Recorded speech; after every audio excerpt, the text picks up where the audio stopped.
الأيام دي أيام الفلوس السريعة، يعني يجيب فلوس بأي طريقة كان، مش فارقة ازاي، مش فارقة.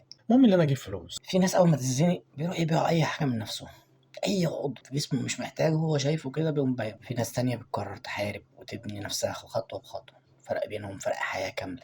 بيقول لك كان في شابين الاتنين فقراء والاتنين عليهم ديون والدنيا جاية عليهم، بس في واحد فيهم قال لك بدل ما اشتغل واتعب وكلام من ده اروح ابيع كلية، فلوس حلوة وخلاص بقى الموضوع انتهى. وفعلا راح باع الكلية بتاعته، بعدها صحته باظت. ومبقاش يقدر يشتغل ولا قادر يعيش زي زمان، وضاع منه العمر وضاع منه الصحة. التاني بقى.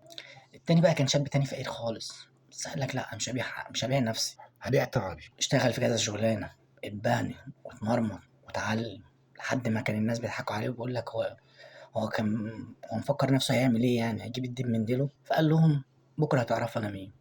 بعد تعب سنين نجح وفتح مشروع بقى مصدر دخل ليه هو واهله. والموضوع كان بالنسبه لهم صدمه. العبرة من القصة دي بيقول لك ايه؟